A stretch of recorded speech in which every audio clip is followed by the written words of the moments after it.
Next हम product formula देखते हैं। प्रोडक्ट का काम होता है मल्टीप्लाई करना। किसी भी दो चीज़ों को अगर हमें मल्टीप्लाई करना हो तो हम प्रोडक्ट का फार्मूला यूज़ करते हैं। जैसे यहाँ पे हमारे पास कुछ प्रोडक्ट दे रखे हैं, प्रोडक्ट की क्वांटिटी दे रखी है और उन क्वांटिटी के साथ एक, जैसे CD है 7 है, लेकिन एक की प्राइस कितनी है 100 है, तो हमें इनको क्या करना पड़ेगा, मल्टीप्लाई करना पड़ेगा। तो 7 जो क्वांटिटी में हमारे पास CD है 100 रुपये के हिसाब से उसकी कैलकुलेशन हो जाएगी कि CD अगर 7 खरीदी है तो हमें टोटल अमाउंट कितना होगा। तो यहाँ पे आपको प्रोडक्ट का फॉर्मूला लगाना पड़ेगा। इक्वल टू लगाएंगे, प्रोडक्ट लिखेंगे।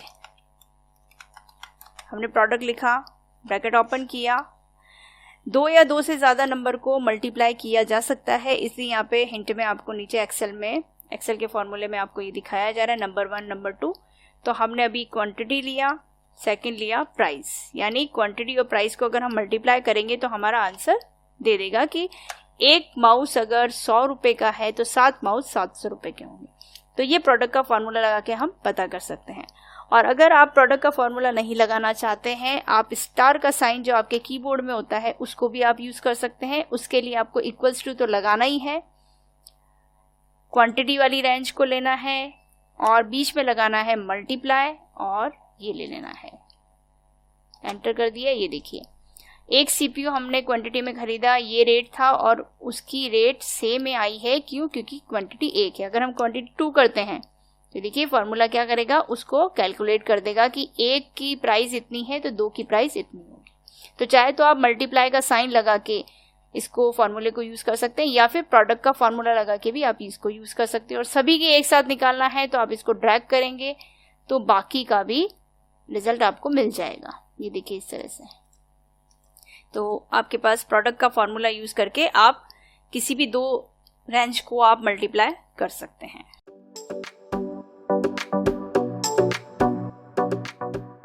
फिर नेक्स्ट हम बात करते हैं मॉड और क्वेश्चंस की। देखिए इसके लिए हमने एक एग्जांपल तैयार किया हुआ है।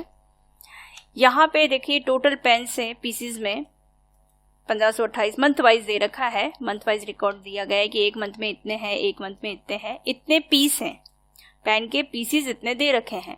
जब वो पैकिंग होती है कार्टून, एक कार्टून में जो है वो 12 पीस दिए गए हैं। यानी एक पैकेट जब बनाया जाता है, एक पैकिंग जब होती है, जैसे पेन को हमें पैकिंग में लेना है तो हमने एक कार्टून कंटेंट बना दिया जिसमें 12 पेन हमने इंक्लूड कर दिया। तो टोटल कार्टून जो है वो कितने बनेंगे, जब हमारे पास 1528 पेन है जो पीसीज में है, तो वो हम अगर 12 पीस करके एक कार्टून बनाएंगे तो टोटल कार्टून कितने बनेंगे और जो रेस्ट रह जाएगा वो बैलेंस कितना रहेगा। तो ये चीजें हमें देखने के लिए यहाँ पे दो फॉर्मूले का यूज करना है। पहले हम टोटल कार्टून कितने हैं यानी टोटल कार्टून कितने बनेंगे वो देखने के लिए हम यहाँ पे फॉर्मूला लगाएंगे क्वेश्चन का। ये देखिए यहाँ पे ड्रॉप लिस्ट में आपको दिख रहा है क्वेश्चन का फॉर्मूला। इसमें न्यूमरेटर और डिनोमिनेटर का ऑप्शन आपको दिया गया है जो आपको हिंट में नीचे मिल रहा है। तो हमें यहाँ पे लेना है न्यूमरेटर, यानी ये टोटल जो पीस का है, जो टोटल नंबर ऑफ पेन्स दे रखे हैं पीसेस में, वो वाला रेंज। उसके बाद सेकंड जो है वो ये वाला पैकिंग 1 कार्टून कंटेंट, यानी एक बॉक्स में कितने पेन दिए जाएंगे। तो ये हमने लिया, इसको क्लोज किया, एंटर किया। देखो 127 इसका आंसर आता है। यानी कार्टून जब पैक हो जाएंगे तो 127 बॉक्सेस बनेंगे पेन के, जिसमें एक बॉक्स में 12 पीसेस होंगे पेन के। बाकी बैलेंस कितना बचा है, क्वांटिटी में बैलेंस कितना बचा, कितने पेन रेस्ट रहेंगे, उसके लिए हम यहाँ पे फॉर्मूला लगाएंगे मॉड का। इसमें आपसे दो चीजें, नंबर और डिवाइजर। हमारा नंबर, मेन नंबर जो है ये है 1528 और डिवाइजर कितना 12, ये लिया हमने। इसको क्लोज किया, एंटर किया, 4, यानी 127 के कार्टून पैक हो जाएंगे। 1528 जो है पेन है हमारे पास, 12 एक बॉक्सेस में पेन रहेंगे और उसके अलावा जो कार्टून पैक होंगे तो वो 127 पैक होंगे और रेस्ट जो बचेंगे वो 4। देखिए इसमें रिजल्ट अगर हमें शो करना पड़े कि हमें ये देखना है कि क्या ये आंसर सही आया है, तो हम इसको चेक कर सकते हैं। इक्वल्स टू करेंगे, हमें ये 12 मल्टीप्लाई 127 प्लस 4। इनको हमें इस तरह से कैलकुलेट करना है। इन दोनों को तो हमें मल्टीप्लाई कर लेना है और टोटल जो बैलेंस क्वांटिटी थी उसको प्लस कर लेंगे, एंटर कर देंगे। तो देखिए सेम अमाउंट आपके सामने आना चाहिए। इसका मतलब आपका रिजल्ट जो है वो सही है, आपने जो कैलकुलेशन की है वो बिल्कुल सही है। और सभी का निकालना हो तो हमें मंथ वाइज यहाँ सभी का निकालना है, सभी का निकाल लेंगे। देखिए सभी का निकल गया। टोटल पीसेस कितने किसके रहेंगे, वो टोटल पीसेस भी आपके सामने आ गए हैं। और रिजल्ट भी शो करना है तो यही रिजल्ट में आपको यहाँ पे मिलेगा। देखिए सेम अमाउंट अगर यहाँ पे आपको दिखाई देता है तो इसका मतलब आपका जो है वो कैलकुलेशन जो आपने फॉर्मूला लगा के किया था वो बिल्कुल परफेक्ट है।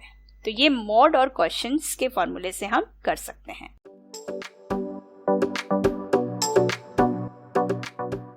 नेक्स्ट हम देखते हैं स्क्वार्ट, SQRT। एक एक्सेल में एक ऐसा फॉर्मूला दिया जाता है जिसके थ्रू आप किसी भी एक नंबर का वर्गमूल पता कर सकते हैं। ये मैथमेटिकल फॉर्मूले हैं जिसके थ्रू हम उसकी कैलकुलेशन कर सकते हैं। आप जब रिटर्न में इसको काम करते हैं वो तरीका भी आप देख लें कि किस तरह से रिटर्न में इसको किया जाता है, और एक्सेल में फॉर्मूले के साथ जब हम इसको यूज करते हैं तो कैसे करते हैं। तो SQRT का मतलब होता है वर्गमूल निकालना। मैथमेटिक्स में हम स्कूल वगैरह में पढ़े हुए हैं ये सारे फॉर्मूले, लेकिन एक्सेल पे उसको कैसे यूज लेते हैं वो देखते हैं। देखिए यहाँ पे एक नंबर दिया हुआ है, इस नंबर का हमें वर्गमूल निकालना है। तो पहले हम नॉर्मली तरीके से वर्गमूल निकालना सीखते हैं।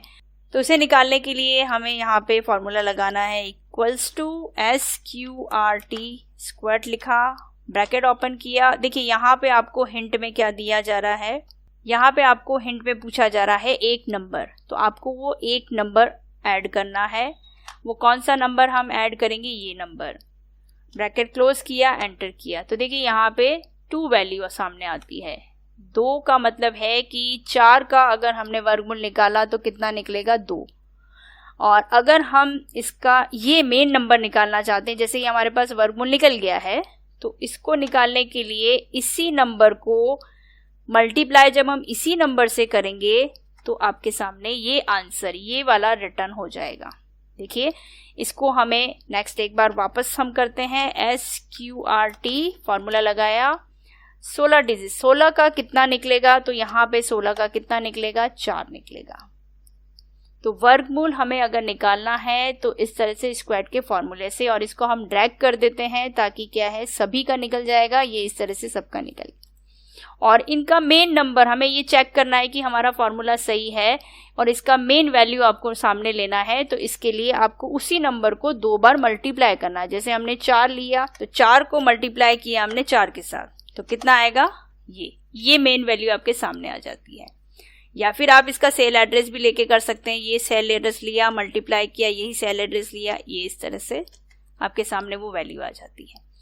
तो जिसका वर्गमूल जितना निकलता है उसके अकॉर्डिंग, ये देखिए यहाँ पे हमने ये पॉइंट में वैल्यू आई है तो इसका वर्गमूल कितना निकाल के बताया ये।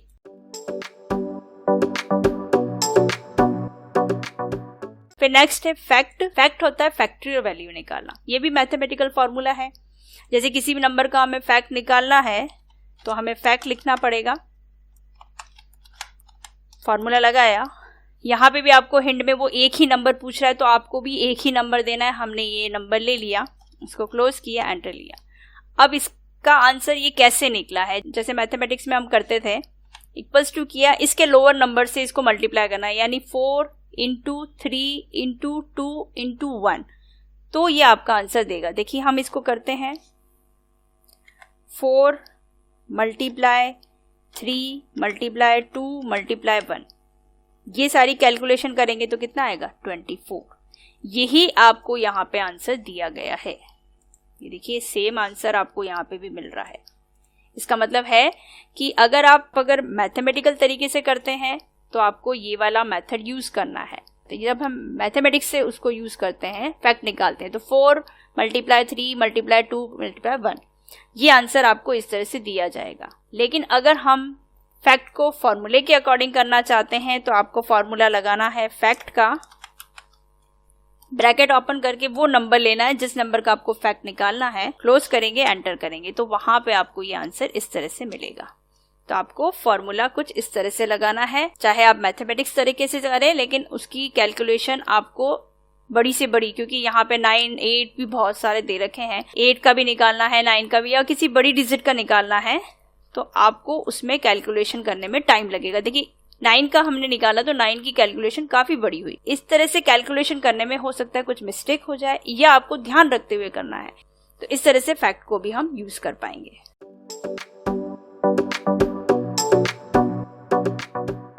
किसी भी नंबर का पावर निकालना है, स्क्वायर, जो हम, ये भी एक मैथमेटिकल फॉर्मूला है जो मैथ्स में हमने पढ़ा है, तो वो कैसे निकालते हैं वो देखते हैं। दोनों तरीके आपको मैथ्स का तरीका भी बताते हैं और आपको फॉर्मूले का तरीका भी बताते हैं। तो सबसे पहले हम निकाल रहे हैं पावर का फॉर्मूला हमने लगाया। इसमें हिंट में आपको 2 चीजें पूछी जा रही है, वो आपको ध्यान रखना है कि एक तो पूछा जा रहा है नंबर और दूसरा पूछा जा रहा है पावर। ये देखिए, आप फॉर्मूले को अगर ध्यान से देखेंगे तो इसमें 2 चीजें हैं, एक तो नंबर है और एक पावर है। तो आपको सबसे पहले नंबर देना है, ये हमने नंबर दिया। इस नंबर के ऊपर पावर कितनी लगानी है वो आप लगा लें। जैसे मुझे इस पे पावर लगानी है 2 की, तो 2 की पावर यानी 4 जो नंबर दिया गया है उस पे हमें पावर लगानी है 2 की। तो आंसर कितना आएगा 4 × 4, क्योंकि जब हम मैथमेटिक्स में इसको करेंगे तो कैसे लिखेंगे, इक्वल्स टू 4 × 4। इस तरह से उसको आपको पावर देना होगा, यानी 4 की स्क्वायर 2।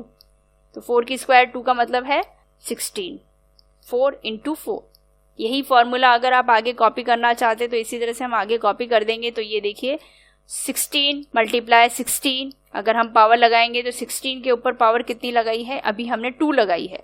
अगर हम चेंज करना चाहते हैं, हम देखिए यहाँ पे इनकी किसी की पावर चेंज कर देते हैं। जैसे हमें यहाँ पे 16 का निकालना है, तो 16 का निकालने के लिए हमें पावर का फॉर्मूला लगाना है, ब्रैकेट ओपन करना है। अब हमें वो नंबर लेना है, हमने लिया 16, या फिर सेल ले लेंगे, हम ये सेल ले लेते हैं। फिर इसके ऊपर पावर कितनी लगानी है, पावर हमें 3 की लगानी है। तो 16 के ऊपर पावर हमने लगाई है 3, तो इसका आंसर कितना आएगा, इतना। अगर हम इसको मैथमेटिक्स तरीके से करेंगे तो क्या करेंगे, 16 को 3 बार रिपीट करना है, 16 × 16 × 16, तो आंसर आपका वही सेम आना चाहिए। देखो आपका आंसर सेम आया, चाहे आप मैथमेटिक्स तरीके से करें चाहे आप एक्सेल के फॉर्मूले के साथ करें। तो इस तरह से हम पावर, फैक्ट और स्क्वायर्ड को भी यूज कर सकते हैं। ये मैथमेटिकल फॉर्मूले हैं।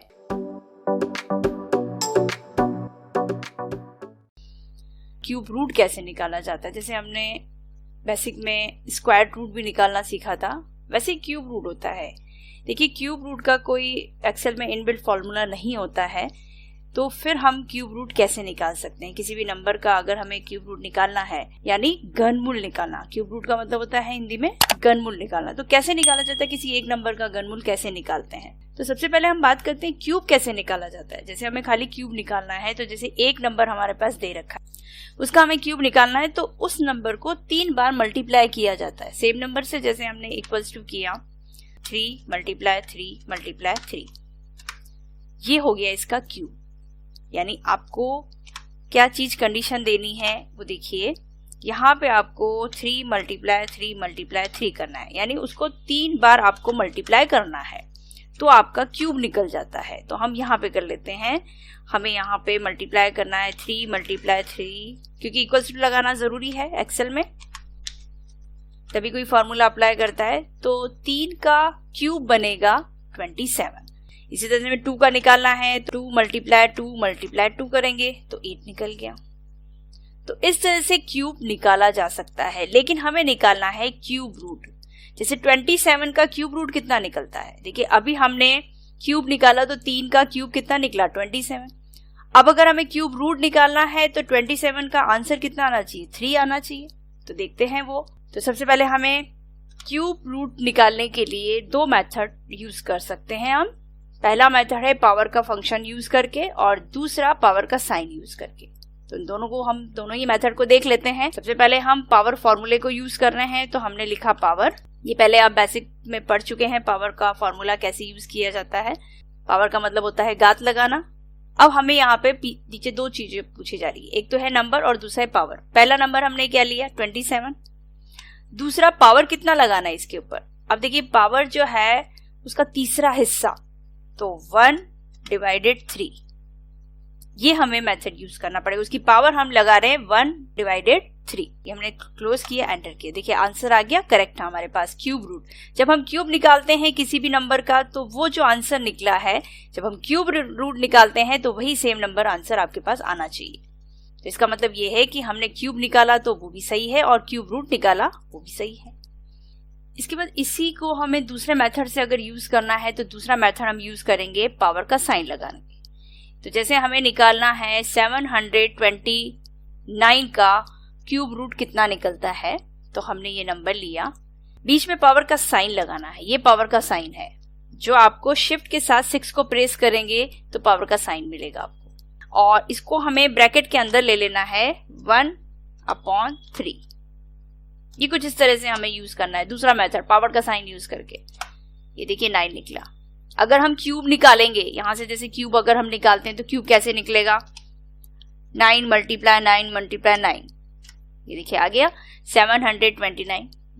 तो क्यूब निकालना है तो हमें उसी नंबर को 3 बार मल्टीप्लाई करना है, और अगर हमें क्यूब रूट निकालना है तो पावर का साइन यूज करेंगे या फिर पावर का फॉर्मूला यूज करेंगे। तो उसमें हमें 1/3 के साथ घात लगानी, यानी उसकी पावर बनानी है 1/3 को, किसी भी नंबर का अगर आप क्यूब रूट निकालना चाहते हैं तो सिंपल सा मेथड है। दोनों मेथड से हम यूज कर सकते हैं, चाहे तो पावर का फॉर्मूला लगा के यूज करें और चाहे आप पावर का साइन यूज करके क्यूब रूट निकाल सकते हैं।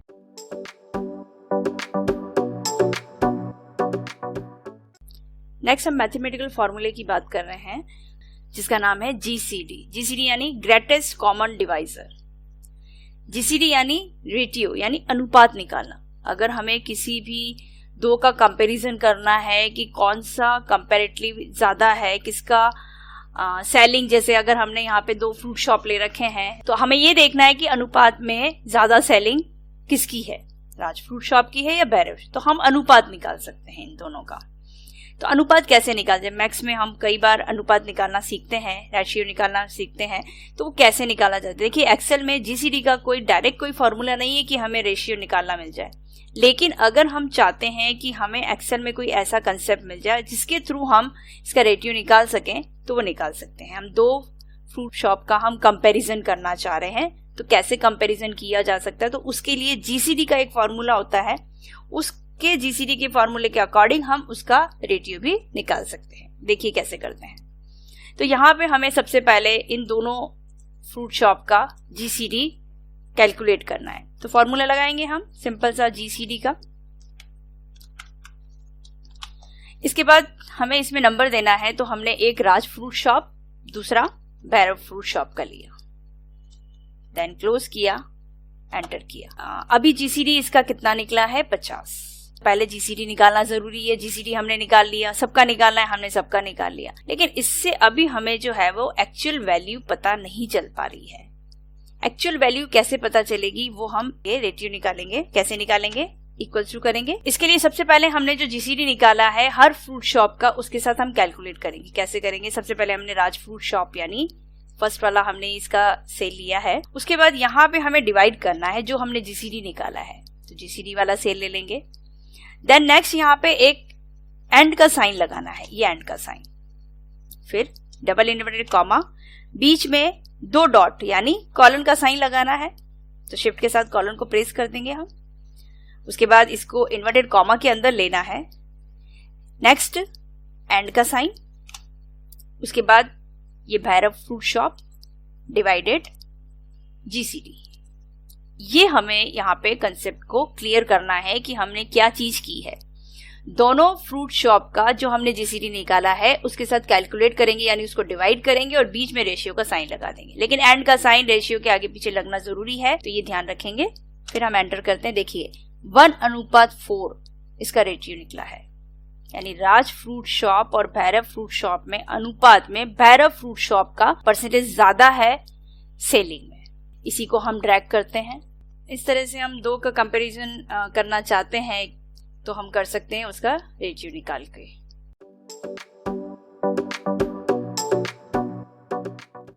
नेक्स्ट जो हम देख रहे हैं वो एलसीएम निकालना। एलसीएम मतलब लोएस्ट कॉमन मल्टीप्लाई। एलसीएम यानी वह छोटी से छोटी संख्या जिसमें दी गई संख्याओं का भाग पूरा पूरा चला जाता है। एलसीएम कैसे निकाला जाता है, मैथमेटिकल फॉर्मूले जब पढ़ते हैं तब उनमें एलसीएम का भी यूज आता है।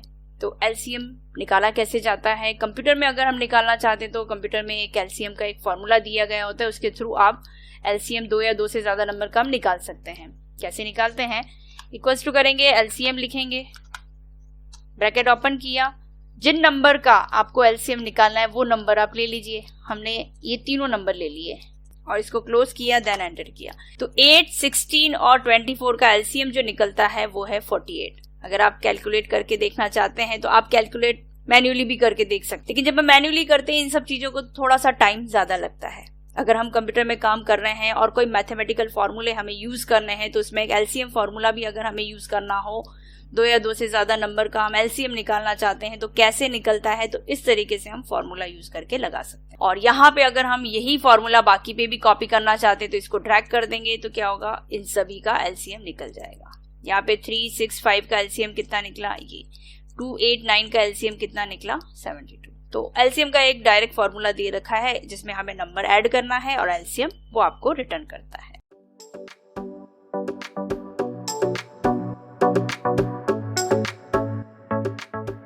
दो फॉर्मूले जो मैथमेटिकल फॉर्मूले हैं, एक होता है सीलिंग और एक होता है फ्लोर। छोटे छोटे फॉर्मूले हैं लेकिन काफी यूजफुल हैं।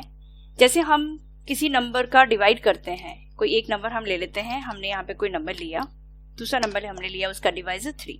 हम 25 का डिवाइड 3 से करना चाहते हैं तो हम सिंपल से डिवाइड कर लेते हैं। 25 डिवाइडेड 3 किया तो देखिए आंसर अभी पॉइंट में आया। नेचुरल सी बात है, 25 में 3 का डिवाइड पूरा नहीं होता है तो वो डिवाइड जब करते हैं तो उसमें पॉइंट में आंसर देगा। लेकिन हमें ऐसा कुछ चाहिए कि वो नंबर ऐसा चेंज हो जाए कि उसमें हमें 3 का डिवाइड पूरा ही करना है, पॉइंट में आंसर नहीं लेना है। तो उसके लिए हम सीलिंग को यूज कर सकते हैं। सीलिंग क्या करेगा, उस नंबर के बढ़ते हुए क्रम की तरफ चलेगा और उस नंबर को कन्वर्ट कर देगा और आपको ये बता देगा कि वो नंबर कौन सा चेंज होना चाहिए जो 3 से डिवाइड हो जाए। हम यहाँ पे सीलिंग फॉर्मूला लगा देते हैं। +2 करेंगे, सीलिंग लिया, हमें यही नंबर लेना है मेन नंबर और इसका डिवाइजर हमने क्या लिया है 3, हमने ले लिया। तो सीलिंग ने आपको बता दिया अगर यहाँ पे 25 की जगह अगर 27 होता तो वो 3 से पूरा डिवाइड हो जाता।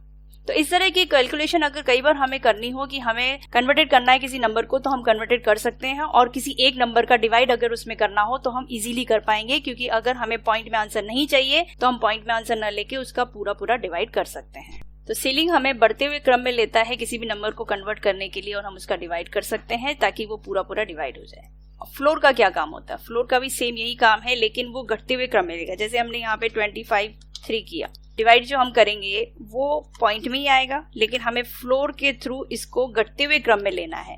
27 इसने बढ़ते हुए क्रम में लिया, हम ये चाहते हैं कि 25 वो कम कर दे ताकि वो 3 से डिवाइड हो जाए, तो हम फ्लोर को यूज करेंगे। 25 लेना है और इसका डिवाइजर जो है वो 3।